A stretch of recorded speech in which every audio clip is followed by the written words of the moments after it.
Hello everyone. I'm going to talk about the topic Python turtle graphics. Let's get into it. Python is very well supported in terms of graphics libraries. One of the most widely used graphics libraries is the Turtle graphics library. It's provided by default in the Python environment. The Turtle module provides a library of features that allow what are known as vector graphics that are to be created. Vector graphics refers to the lines or vectors that can be drawn on the screen. The drawing area is often referred to as a drawing plane or board, which has like ideal x or y coordinates. You can consider this as a generic Cartesian coordinate system, which has like x and y axis with the 0, 90, 180, and 270 degrees on its axis. The Turtle graphics library is intended just as a basic drawing tool, whereas other libraries can be used for 2D and 3D graphs. For this, as an example, we can take Matplotlib, which can be used for 2D and 3D graphics, but those tend to focus on specific type of graphical displays. This, when it comes to the Turtle graphics library, it came into the picture because they wanted to teach students how to code. They wanted it to make it very interactive so that the students will be interested, like the children will be interested in learning coding. More or like they wanted to make it seem like a the Microsoft Paint app.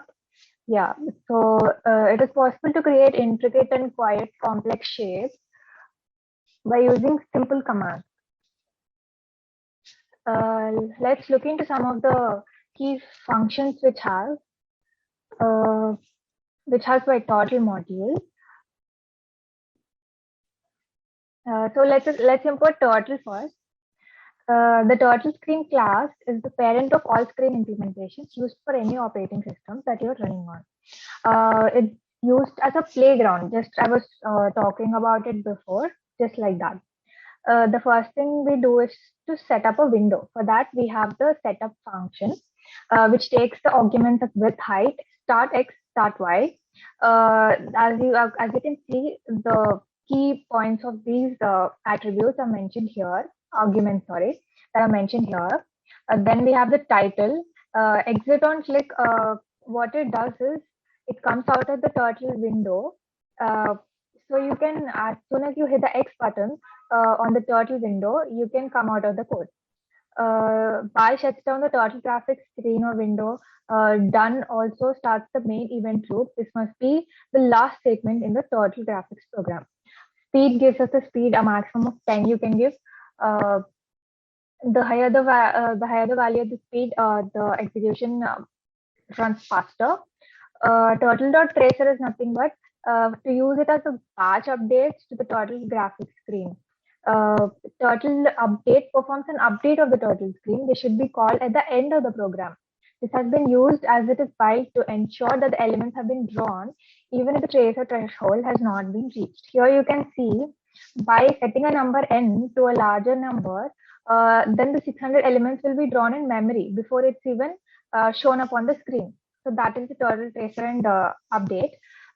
Pen color is nothing but the color of the figure in which you're drawing. You can also use this link where you can find all the colors that possibly exist and just copy the code and place it in the color so that you can build any graphics you want of that desired color. Fill color is nothing but if you have a shape, then you want to fill that shape with a color, you can use this option. Yeah.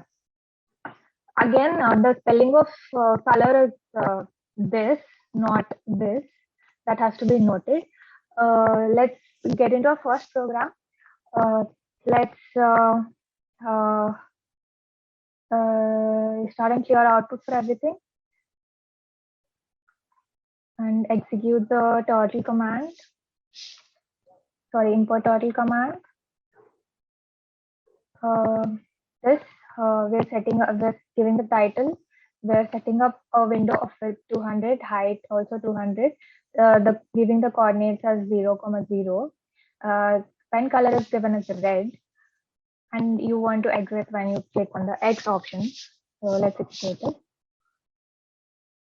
The Turtle window pops up, and you can see a cursor is popping up. So far we have given nothing. So this is what we are seeing. You can press the X button and you're out of it. Now let's look into some more functions. The direction which the cursor is pointed can be altered using several functions. So the first is right, left, and set heading. This is to turn the cursor by any angle unit. Left is to by moving it to the left by any angle unit. Set heading is nothing but setting the orientation of the cursor. 0 is for east, 90 is for north, 180 is for west, 270 is for south. You can interpret it as 0 is to the right. Yeah, 90 is towards the north. So that is up, like up arrow, left arrow. Yeah, that is what this means.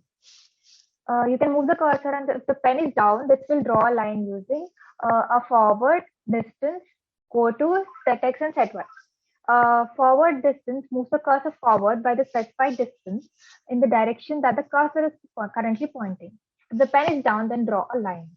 Backward distance, moving the cursor backward by a distance in the opposite direction that in which the cursor is pointing, and also you can explicitly position the cursor. Nothing but giving a argument of distance like 10 or 100 or something. It will move that many pixels forward, and similarly backward. Go to also functions in the same way by jumping the cursor to that location in the specified location. Set X is nothing but setting the coordinates of X and Y axis. When you're setting X, the Y remains unchanged, and similarly, like vice versa. Pen up and pen down is nothing but moving the cursor will no longer draw a line. Pen down, and this is where when you use pen up, you have to obviously use pen down. So this will actually draw a line when the pen is down. So this is how the program functions. We can deeply look into what it's doing in the coming programs. The width can be given here of the pen. It is also possible to draw a circle or a dot. This does not have inbuilt functions like for every other figure like square, triangle, no, but it only does exist for circle. Let's get into some more programs.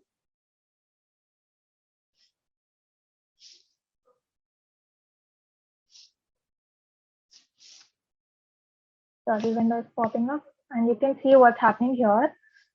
I'll just move it here a little bit. Yeah. First, we're importing turtle. This is how you instantiate the turtle object by giving it as a variable name test1. I'm giving it a speed of 1, which is the least. Like if you give it as a speed 0 or -1, it means the maximum speed. It can take a value up to 10. We're giving the forward to 100. So it starts from here, right? It is moving in the forward direction for 100, and it is turning left for a degree of 45, for an angle of 45 degrees, and then it's moving again forward 100.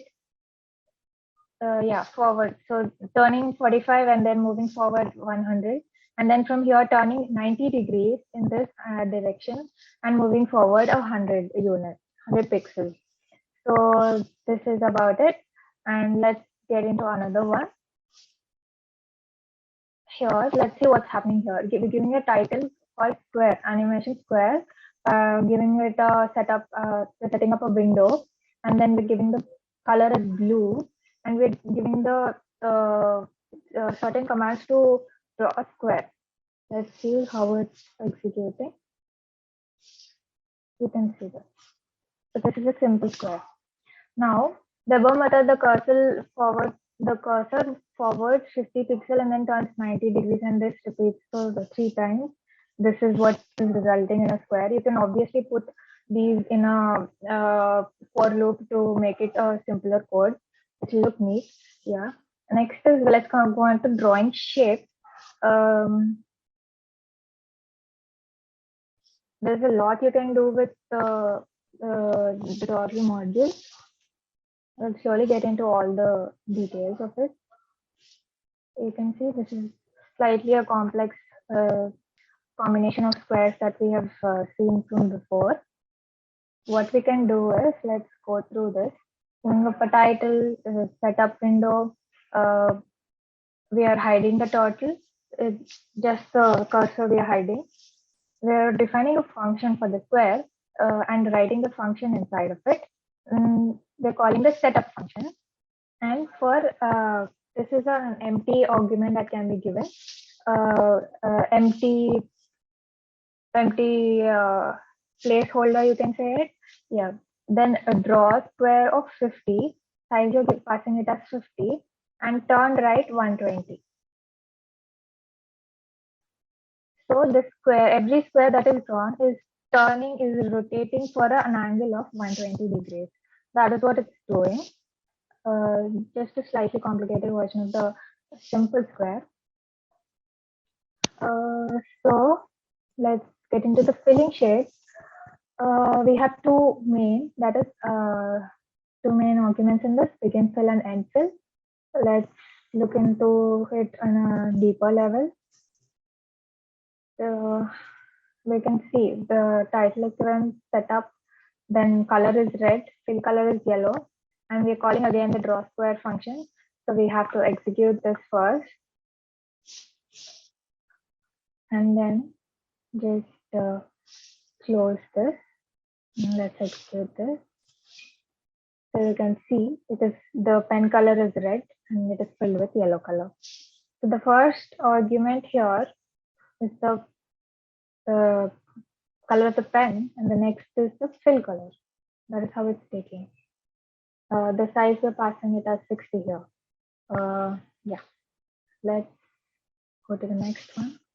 Here we're giving a shape underscore circle as a new turtle variable, and this time we're gonna draw circle, and we're again using begin fill and end fill. So next what we're doing, so by this code we can see that we are trying to build a generic graphic of a circle which has a fill color of blue and a pen color of red. What we're doing next is we have to import random here because we are using a random module. Yeah. Oh, sorry, it's already there. Okay. So we're giving a list of colors just to make it simpler. And the next variable I'm initializing is the variable called different underscore shape. The pen color is red and fill color is blue. What I'm doing is I'm trying to get for every x for a range of 5. I want shapes of a circle with random colors. So that's why we're using the random module. We're giving rand1 and rand2, and we're specifying a range. And from the color list we have created here, we're choosing a random color, and from rand range from length of from 0 to length of the colors. That is 1, 2, 3, 4, 5, 6, 7. From out of the 7 colors, I'm trying to get 5 random shapes of circles of desired size and desired color. I'm letting the program choose. Let's see what happens. This is our first circle. That is the shape underscore circle, and all the other circles are from the different underscore shapes variable. So we got like multiple things. Yeah.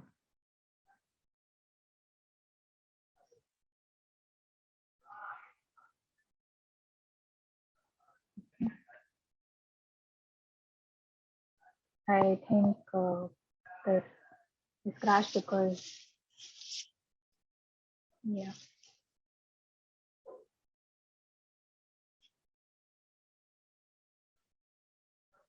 So until that fixes up, we can go to the next code.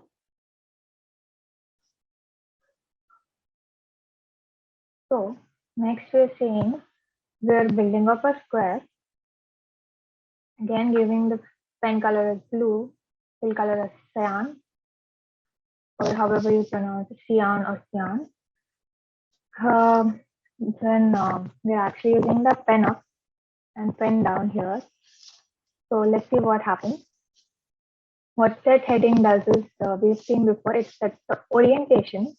And this is the code for another square. Let's see what happens here.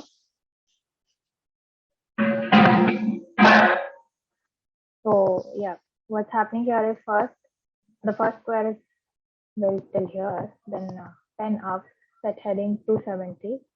So after coming here, 270 is south direction, and pen down, and it's moving forward 120, and then pen down. So that's how the second square is being built. Let's close this. Let's look at some more simple figures. Let's see how we can build a star figure here. So for I in range of 200, this is just how you try to do it with a trial and error method, figure out the angle of a star which is ideal and how you're getting a proper figure. So you can see this is pretty good.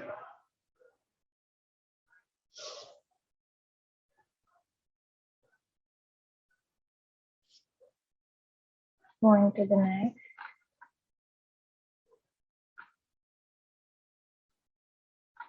Let's see if I can get a flower. The same code, just a little bit manipulation in the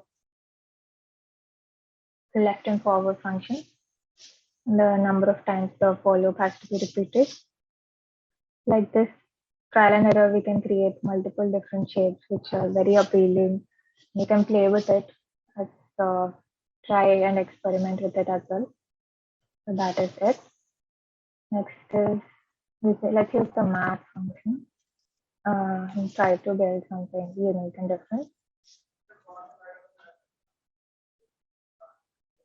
We're using the square root under the math module. So you can see there's some interesting design that's going on. It sort of looks like a compass, very interactive. That, and let's see what else. What actually a square root function does, and you're also implementing modulus of 90 here. Let's see what this does. It's creating something visually interesting. It's shot up to somewhere.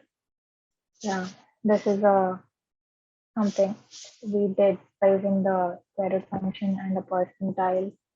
So for in the range of 100, we're getting the remainder when it's divided by 90. That is that. Let's see what the square root function does by all alone itself, and this time we are using modulo 180.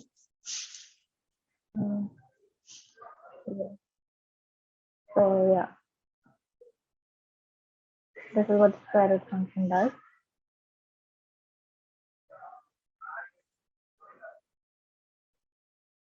Pretty interesting figures, as you can see. It's repeating itself as some pattern. This is just a random trial of playing with numbers in the for loop. Yeah, so this is that.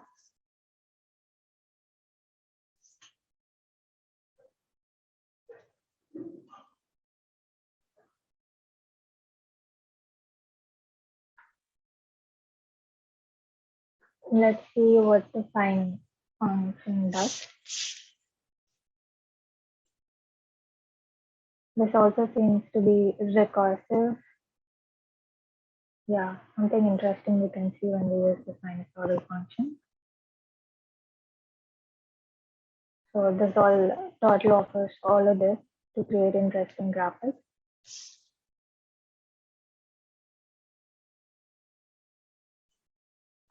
So it provides all this. Let's see, I've imported a hexadecimal number from the website I mentioned before. Sorry, copy pasted that here. So let's see what this does.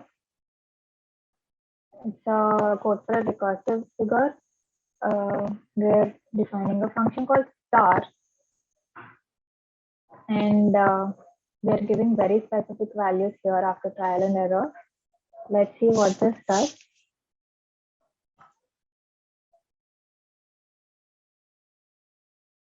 It is filling, as you can see, it is filling up the stars with the color black, and it is also given a background color, which is nothing but the hexadecimal color of this.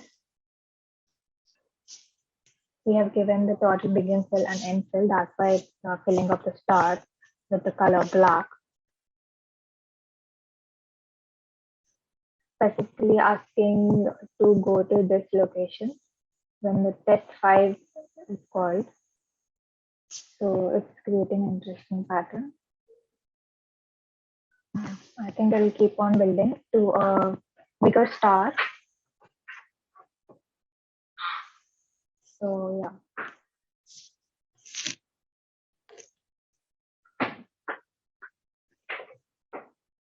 So this is the figure it's been creating in a recursive format.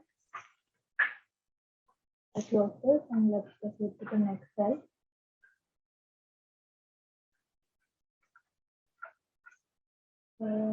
What are events? The turtle module allows us to detect when the user has hit certain keys on the keyboard or moved or clicked the mouse. Whenever the user performs an action as such, it is called an event. Let's give a variable name as demo and call the turtle. Give it a speed and width of the pen, creating 4 different functions for up, down, left, and right. Set heading as 90, 270, 180, and 0. We're calling the listen function in the turtle. We're giving dot on key, and we're providing the function name and what it does. So here it's showing that it is using the up arrow. So down is using the down arrow, and similarly the next two. We're calling the main loop here. This will make sure that the program will continue to run. So let's see what this is doing, what the cell output of this cell is.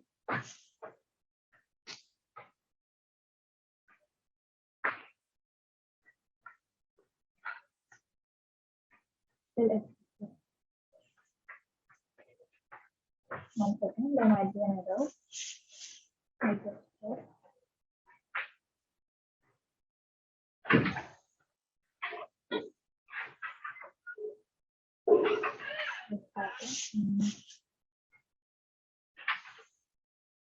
Yeah.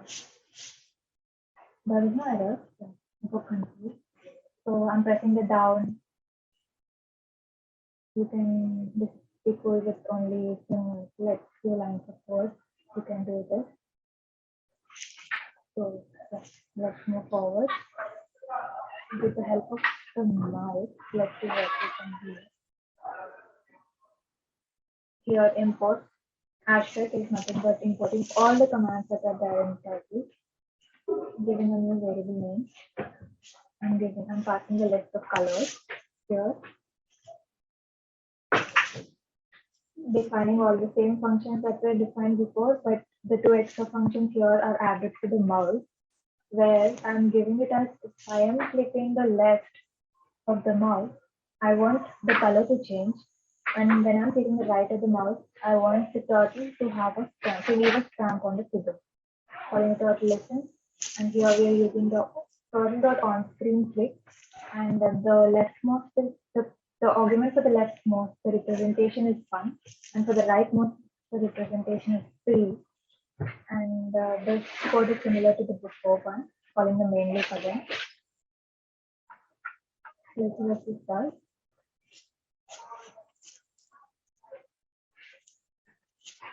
So, moving up, I'm changing color.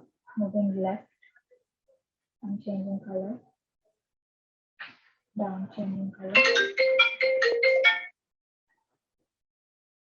And this is the right to leave a stamp of the turtle. Color change and stamp loading. This is pretty cool. Let's move on to the next one. Let's see how to write a code to which will actually resemble the paint option on Microsoft. We start a kernel. We have to using on drag. That means it is I'm using my mouse as a pencil, which I can move and drag. This is the function on the dragging, and another function I'm defining as click right, which is just to clear the screen. When I'm clicking the right key on the mouse, it has to clear the screen. Main, to call it the main function. And let's see what it is. So I can move the turtle with my mouse. I can using this as a pencil, using the right option to clear the screen. So this is as well. There are other graphic libraries as well, like PyCity Graph, Pillow, and PyGLEP. So the documentation for these is also available in the website provided here. You can also see how to build 3D graphics, although it is certainly possible for a developer to create convincing 3D images using Torch graphics. It is not the primary aim of this library. So it has more direct support for 3D images, more than basic cursor moves and what all we saw in the previous cells, the coding cells. The another important is library is PyOpenGL. It's an open source library derived from OpenGL. Generally, they use it to in the creation of games or virtual reality, to data and information visualization systems, to computer aided design CAD systems like that. Here are some resources you can go to. This is it. Thank you and have a nice day.